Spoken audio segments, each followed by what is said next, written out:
de base tiene su media sanción en diputados, tendrá la madre de las batallas en el Senado, en una maratónica sesión de muchísimas horas y de muchos cruces entre el oficialismo y la oposición. Se dio esta media sanción, una de las diputadas que votó en contra y que además fue protagonista en realidad fue quien recibió los agravios de otra legisladora en la Cámara, es Carolina Aguilar, diputada de Unión por la Patria por Entre Ríos. Carolina, Sebastián Carbone y Camila Mateo te saludan. ¿Cómo estás? Gracias por tu ¿Cómo tiempo. estás?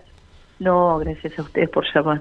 Bueno, contame cuáles son las sensaciones, te vas enfriando, me imagino, después de lo que fue esa maratónica sesión, y qué reflexiones te quedan de lo que pasó hace ya varias horas. No, mal. La verdad que la sensación es fea. Digo, yo estoy acostumbrada, salvo el periodo que me tocaron 2 años legislar en el macrismo, que fue un momento también de retroceso. Mis periodos coincidieron con ser oficialismo, entonces, bueno, uno votaba leyes que nunca perjudicaban a la gente. Y esta ley es un retroceso enorme en materia de que darle facultades a un presidente para que disuelva organismos, por ejemplo. Siempre estuvo la posibilidad de delegar facultades y las leyes de emergencia de la Rúa y de Duhalde lo previeron, pero nunca tanto, ¿no? De disolver organismos es como mucho. Mañana si se levanta mi ley y una vez aprobada, sancionada la ley, quiere disolver el Instituto Nacional del Teatro, lo va a poder hacer. Si quiere disolver SENASA, lo va a poder hacer con un solo decreto, con su sola firma, ¿no? Entonces me parece que eso es lo más grave de esta ley. Carolina, haces bien en explicarlo porque por ahí se pierden, ¿no? El común de la gente ve como una disputa entre el oficialismo y la oposición. Se habla mucho de que si uno lo aprueba, esto le da gobernabilidad al presidente y si no, no. Está bueno lo que explicás porque vos lo que decís le da la facultad a Milei en caso de que esto se apruebe en el Senado. Por ejemplo, en el caso de las privatizaciones, si el presidente resuelve que se privatice aerolíneas, no debería pasar por el Congreso. No, totalmente. O sea, delegar facultades es dejar de tener nosotros una facultad propia, que es la de legislar, que la tiene el Congreso, y como todos saben, el Congreso está conformado por distintas fuerzas políticas, con lo cual es el ámbito natural de debate de leyes. Y el Congreso gobierna, o sea, el gobierno del pueblo es a través del Congreso, más allá de tener un presidente, obviamente, que está a cargo del Poder Ejecutivo. Entonces, legislar es una potestad nuestra, que se la podemos ceder circunstancialmente con determinadas bases en materia de emergencia y de administración, pero bueno, nunca nadie se animó a tanto de darle la potestad de disolver organismos, de intervenir organismos, de privatizar, ni en la época de Menem, porque en la época de Menem mandaron una ley de privatización por cada empresa que había que privatizar. Entonces, de repente delegarle facultades es darle carta abierta o vía libre para que legisle Javier Milei y que el Congreso cierre sus puertas, porque vos pensás que disolver un organismo, intervenir en una empresa o, que te decía el otro ejemplo que te daba, o... bueno, lo va a poder hacer por decreto simple, es decir, él firma un decreto y ya ni le pregunta al Congreso todas estas cuestiones. Entonces, eso es lo grave y por eso nos quejamos. Yo no me horrorizo con la delegación de facultades porque hemos votado delegación de facultades, pero nunca tan groseras, nunca tan amplias, nunca tan abiertas y a una persona que obviamente no muestra estar en condiciones de ejercerlas con responsabilidad. Ese es el otro punto, porque vos decís, bueno, tenemos un presidente sensato, razonable, pero bueno, te puede salir con cualquier cosa, un presidente que odia el Estado, que dice que son todos ñoquis, y demás, mañana te cierra el INTI, por ejemplo, que es el Instituto Nacional de Tecnología Industrial, porque él cree que todo hay que importarlo, incluso los científicos, incluso el conocimiento. Entonces, eso es lo grave de esta ley. Tal vez lo más contradictorio sea que legisladores aprueben, digamos, perder peso o ceder, digamos, responsabilidades al Ejecutivo. Y la verdad que, de hecho, el cruce que yo tengo con la diputada Banfi cuando comienza la sesión tiene que ver con que usaron un artilugio del reglamento para votar por capítulos y no por artículo para evitar la votación en particular de la delegación de facultades, porque probablemente podían perder esas votaciones y quedan rechazados esos artículos porque eran muy polémicos. Entonces utilizan este artilugio y yo pongo el grito en el cielo porque digo, no está bien, no es correcto. El reglamento, si hay una décima parte de la Cámara que pide la votación nominal y que se trata en particular, se tiene que tratar en particular. Y esto es lo que fue desoído, y por eso yo intento, antes de la votación, donde se decide votar para capítulo por capítulo, yo levanto la voz diciendo no. O sea, no podemos tratar capítulo por capítulo, o sí se puede, pero siempre está la posibilidad de que si una décima parte lo pide, se pueda realizar. ¿Me entiende? Entonces, me parece que hubo mucha celeridad para evitar que ocurra lo que ocurrió la vez pasada, que la ley se terminó cayendo, porque cuando se trató artículo por artículo, claramente era muy difícil aprobar esta delegación de facultades. Sí. Vos pensás que además se terminan las moratorias previsionales para las mujeres, o sea, las mujeres que no tienen aportes no van a poder comprar años de aportes, no que el Estado se los dé, comprar años de aportes. Se termina, en términos laborales, hay un retroceso enorme en derechos de los trabajadores. Yo no digo que no sea necesaria una actualización. Yo creo incluso que cuando Milei dice el libre mercado se equivoca. Hay regulaciones que son malas y que hay que hacer nuevas regulaciones, pero no desregular, porque desregular es desproteger, que es lo que pasó con el DNU 70 cuando se desregula las prepagas. Se le quita cualquier tipo de control del Estado y claro, las prepagas son 3 grandes empresas que manejan todo el mercado. ¿Qué hicieron? Se pusieron de acuerdo, empezaron a aumentar, sí. Y hoy pagás el triple de lo que pagabas. Sí, yo contaba hoy temprano, el DNU 70. que Carolina contaba hoy temprano que ayer uno de los asesores económicos del presidente estaba diciendo que bueno, que el gobierno tampoco era sonso y que se había dado cuenta que había errado en el tema prepagas y había dado marcha atrás, y una colega le preguntó con muy buen tino por qué no hacen lo mismo con el azúcar, por ejemplo, que son 2 las empresas que regulan el grueso del mercado.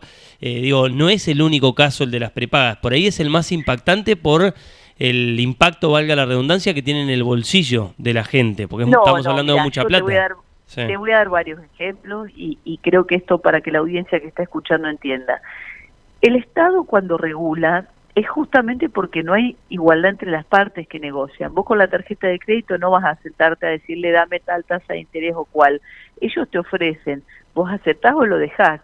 Entonces, cuando se desregula las prepagas, se desregula las tarjetas de crédito, la tasa de interés, vos no estás en igualdad de condiciones para ir a discutir. O a vos en el caso de salud es peor todavía porque vos tenés una enfermedad, te estás tratando y no vas a cambiar, ¿me entendés? De bote a mitad del río, no te vas a cambiar la prepaga, qué sé yo. Yo tengo una empresa de medicina prepaga porque tuve un tumor en la cabeza y me tuve que operar en el FLENI, entonces en ese momento era como el lugar especializado donde estaba el neurocirujano que a mí me atendía. Y la obra social que yo tenía de mi trabajo, yo soy empleada legislativa, no me lo cubría, entonces de ahí que me cambié. Entonces, de alguna manera, no es tan fácil, es un poco inelástico lo de la prepaga. No. Entonces, pero además te agrego algo, vos contás un ejemplo tuyo que sos alguien joven. Yo te pongo el caso de una persona de 70 años que estuvo toda la vida en una prepaga. Y el argumento de la otra prepaga, uno dice, bueno, si esa persona está en OSDE y se quiere ir a Galeno, en Galeno le quieren cobrar una locura. Sí, o te cobran una locura, y el argumento de Galeno es, vos la prepaga la pagás como un seguro, la pagás cuando sos joven porque no te pasa nada, o es menos frecuente que te pase algo, y cuando sos más grande que la necesitas, bueno, ahí está la lógica. Entonces por eso no te acepta. Ahora, uno queda rehén de la prepaga en determinada edad. Si vos te querés cambiar a los 60 años, no te podés ir. Por eso te digo que es inelástico. Yo discutía con alguien que me decía, bueno, que sea oferta y demanda. No. En las prepagas no es oferta y demanda, porque vos no tenés un menú de opciones. Primero, pues son 3 empresas que arreglan todo y arreglan los precios. Segundo, no es que salís de una y te vas a otra y te toman. Con un cáncer no te va a tomar nadie. Y si te toman con una cifra tan estrafalaria que no la vas a poder pagar. Digo, todo eso tiene que ser regulado justamente por esta situación, porque es inelástico, porque se trata de la salud, con el tema del azúcar, con el tema de las tarjetas, con el tema de los alquileres. Ahora dicen aumentó la oferta de alquileres, sí, porque no está viniendo el turismo extranjero y un montón de gente dejó de tener Airbnb y empezó a alquilar, pero no hay ninguna regla en el tema de alquileres. Entonces te aumentan cada 3 meses, cada 4, otros cada mes, en dólares, en pesos. O sea, no hay normas que protejan a la población que está en desigualdad con la otra parte. Digo en alquileres, lo digo en las prepagas, lo digo en los intereses de la tarjeta de crédito y, qué sé yo, quitaron todo control sobre los precios. Y es como vos decís, hay un montón de actividades que son oligopólicas, es decir, que son 2 empresas las que manejan todo. Entonces vos te regulás y dejás a la gente a la buena de Dios. A la buena de Dios quiero decir, o sea, yo soy una convencida que el Estado, del Estado presente, pero presente y eficiente, ¿sí? Y soy muy crítica de algunas cuestiones del Estado. Eso pasó, Carolina, durante mucho, digamos, hay muchas fallas, digamos, no llega alguien como Milei, no llega alguien como Milei de casualidad al poder, llega por el fracaso de los gobiernos anteriores y en gran medida llega por el mal manejo del Estado. Digo, justamente si se genera el caldo de cultivo para que una parte de la sociedad, importante parte de la sociedad, crea que la solución es cerrar Telam, cerrar el INADI, vender aerolíneas, digo, pasó algo antes que funcionó mal, por lo que la gente mira para un lado que para mí es el incorrecto, pero que mucha gente cree que es así. Bueno, y no hay que responsabilizar a la gente que lo votó. Yo en ese sentido no me enojo con la gente que lo votó. El hombre dijo lo que iba a hacer, no está haciendo otra cosa diferente. Lo que digo es, llegamos a este punto porque no hicimos las correcciones a tiempo, porque no evaluamos que había una sociedad distinta de la que gobernamos anteriormente. Entonces, se aplicaban las mismas políticas que se habían aplicado 10 años antes. Y la sociedad era una sociedad más evolucionada, con otras dificultades, con otros desafíos. Entonces, yo cuando digo, no hay que desregular, hay que regular de nuevo y distinto para que sea efectivo. Hay que crear organismos, que estén las personas, que haya concursos en los organismos, que haya personas calificadas. Vos tenés organismos que funcionan muy bien, el INTA, el INTI, el SENASA, digo, que sostienen al sistema productivo. Todo eso puede ser desarticulado por Javier Milei. Porque hay un interés de entregar todo al capital extranjero. Eso si el Senado, si consigue la aprobación en el Senado, cosa que está en duda, porque ahí las cosas están mucho más parejas. En las últimas horas se conoció la postura de Jalil en Catamarca y de Jaldo en Tucumán, que dijeron que van a acompañar al gobierno. Ya hay una senadora de Catamarca que dijo que por más que el gobernador quiera acompañar va a votar en contra. Pero vos, ¿qué te pasó con estos 2 gobernadores peronistas que salieron a manifestar su respaldo a la ley de bases? Bueno, creo que es un tema de ellos, ¿no?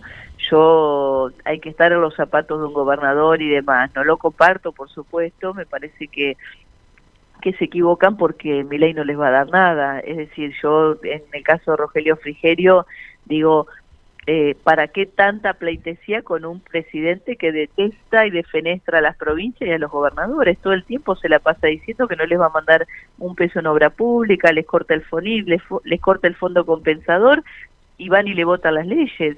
Yo creo que no les va a dar plata a las provincias Javier Milei, está convencido. Lo único que tiene en la cabeza es el déficit cero, a costa de que nos muéramos todos, porque déficit cero y el superávit que él tiene es mentiroso. Superávit a costa de no pagar las cuentas, no pagar a Camesa, de no pagar el FONIP, de no pagar el fondo compensador. Así cualquiera tiene déficit cero. Y la verdad que yo no veo que la inflación esté bajando. A mí todos los meses las actividades de mi hijo me aumentan todos los meses hay una actualización. Entonces, ¿de qué baja de inflación estamos hablando? Y veo que cada día se retrae más la demanda, veo que cada día menos gente va a los comercios. Vos lo debés ver en Gualeguaychú, no entra nadie a los locales, nadie, porque la gente, obviamente, los salarios no aumentaron los impuestos, aumentaron los servicios, la luz vino este mes y vino ya con aumento. Digo, todo fue aumentando, vos tenés menos poder de compra y eso hace que se retraiga todo. Entonces, este escenario se va a complicar y va a ser cada vez peor. Eso es lo que yo veo humildemente, ¿no? Entonces me preocupa mucho, porque veo que la gente va a sufrir todo esto.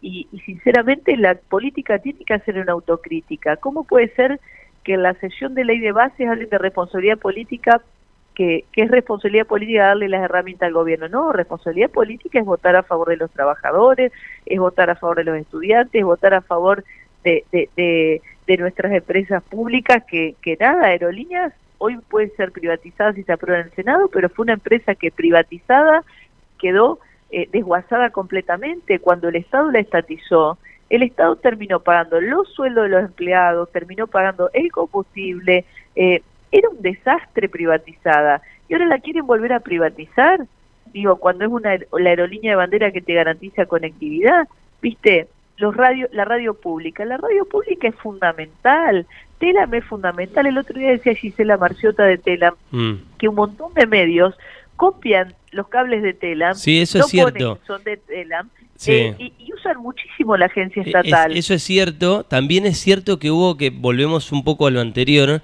un desmanejo. Yo te pongo el caso puntual que siempre pongo acá en Gualeguaychú. Pusieron a una docente, con todo respeto, pero pusieron a una docente a manejar Radio Nacional.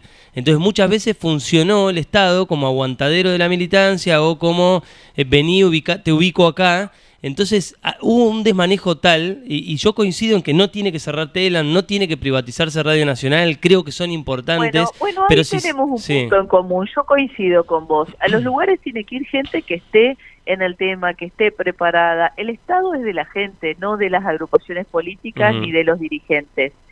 El Estado es, y uno está al frente de una función pública y tiene que servir. Sí. Es un privilegio y un honor estar en un lugar público, por eso uno tiene que entregarlo todo. Y yo, al menos como diputada y cuando estuve en la gestión, así lo tomo. Para mí me honra un cargo público y creo que tienen que estar las personas que estén formadas, capacitadas. Y en eso, muchas veces desde la política, no ha funcionado así. Y eso termina pauperizando el Estado, quitándole jerarquía, desjerarquizando los lugares, y eso es por ahí lo que se fue acumulando y termina en este odio al Estado. La gente veía que tal o cual tenía más privilegios que el otro por estar militando en algún lugar, y está claro, o sea que obviamente alguien que está políticamente en el partido de gobierno va a tener una posibilidad, pero también necesitamos tener organismos que funcionen bien, premiar tratar de que sea un Estado con calidad, además de un Estado presente, ¿no? Yo no quiero un Estado grande y bobo, quiero un Estado presente, eficiente, y que preste servicios de calidad y que garantice derechos, ¿me entendés? Me parece que eso fue lo que nosotros, no sé si no nos dimos cuenta, no hubo voluntad política, bueno, muchas internas entre nosotros también, digo, me parece que eso también afectó a que pudiéramos llevar adelante esos cambios que teníamos que hacer.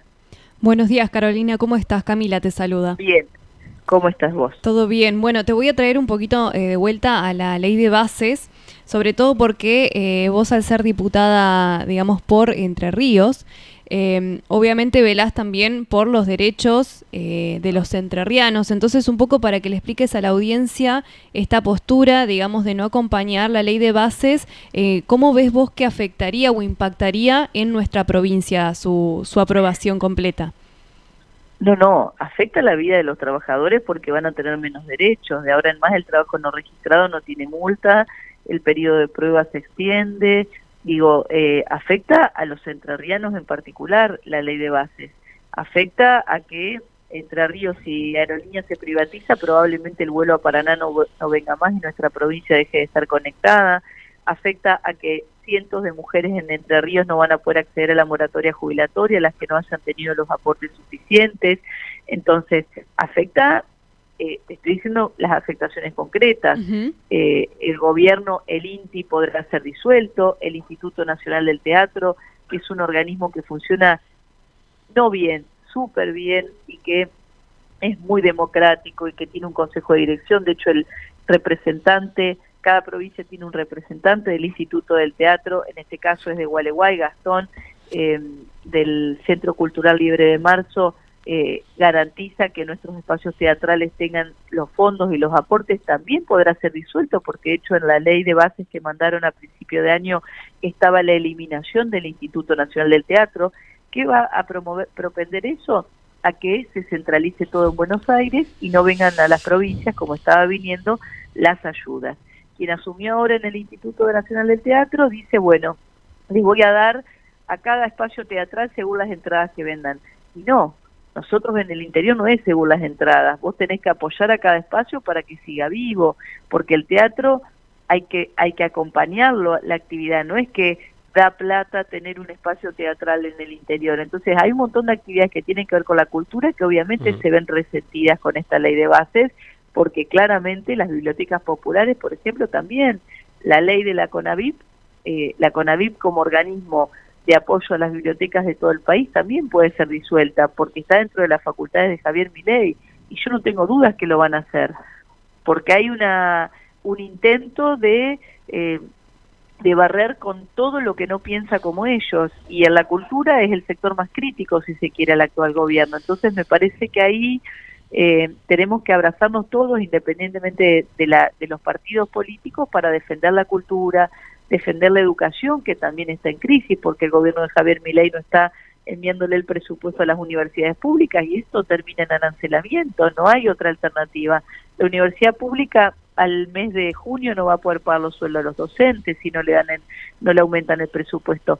Digo todas estas cuestiones para que sepamos, cuando digo la universidad pública me refiero a la UNER y a la UADER también, ¿no? Porque si bien la UADER es provincial, tiene un montón de cuestiones que también tienen que ver con el presupuesto que debe mandar la nación. Los docentes no están recibiendo lo que es el Fondo Nacional de Incentivo Docente, no lo están enviando, bueno, un montón de cosas, y después también es perjudicial para la pequeña empresa. Todo el sistema del RIGI favorece a los mega grandes empresarios que inviertan más de 200.000 millones de dólares con grandes beneficios, y eso va a matar a nuestros pequeños empresarios locales o a los empresarios medianos también, va a matar nuestra industria. Estamos asistiendo a un tercer proceso de desindustrialización en nuestro país, lamentablemente, ¿no? Y con eso vienen los despidos, con los despidos viene la tristeza, la angustia, y mucha gente que decide quitarse la vida, otros que se enferman. Digo, nada bueno está viniendo, eso es lo que quiero decir. Carolina, gracias por el tiempo. No, gracias a ustedes. Hasta pronto. Carolina Gaylar, diputada de Unión por la Patria por la provincia de Entre Ríos, votó en contra, obviamente si la venías escuchando, de la ley de bases, que tiene su media sanción y que tendrá su discusión en el Senado. Yo celebro que referentes del peronismo, como el caso de Carolina, reconozcan muchas de las cosas que hicieron, entre otras cosas, que gane Milei.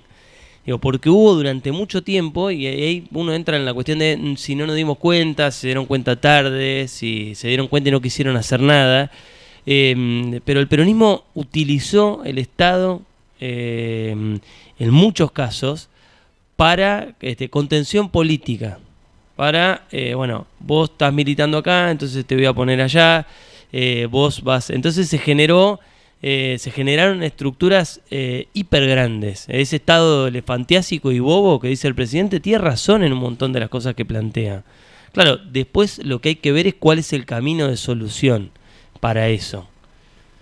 Digamos, yo estoy totalmente en contra de que ese camino es el que elige el presidente, que es cerrar las cosas y que no existan más. Yo creo que el país tiene que tener su aerolínea de bandera, que tiene que tener YPF en sus manos, que tiene que tener una universidad pública, gratuita y de calidad, que tiene que tener la televisión pública, que tiene que tener Radio Nacional, que tiene que tener un montón de cosas que están en manos del Estado y que tienen que seguir estando. Ahora, el caldo de cultivo para que venga alguien con estas ideas y que un montón de argentinos crean que es el camino, lo generaron los que gobernaron antes, los peronistas y los macristas, que estuvieron en el poder en los últimos años. Insisto, para mí la salida no es la que propone este gobierno. Estoy totalmente convencido y coincido con lo que Carolina plantea en toda la descripción que hace de lo que puede pasar con la ley de bases. Ojalá esté equivocada ella y esté equivocada yo y sea realmente algo muy beneficioso para la Argentina y para los laburantes y para las empresas, y que el país encuentre estabilidad y que no haya más inflación y que haya inversiones y que haya más laburo y mejores sueldos. A mí me da la sensación que con todo esto que se plantea eso no va a pasar. Ahora, claro, uno no es el dueño de la verdad ni puede ser tan soberbio de creer que tiene la razón. Ojalá que el que tiene la razón, el que tenga la razón sea el presidente y que las cosas mejoren en la Argentina. Bueno, ahora habrá que esperar qué pasa en el Senado, cómo se desarrolla la cuestión en el Senado. En el medio va a haber negociaciones. Hoy te contábamos más temprano la postura de un par de gobernadores peronistas y de algunos legisladores de esas provincias que empiezan a decir, está todo bien con lo que diga el gobernador, pero yo voy a votar lo que yo quiero. Entonces va a haber que ser muy cautos con este tema. Ya tiene media sanción en diputados.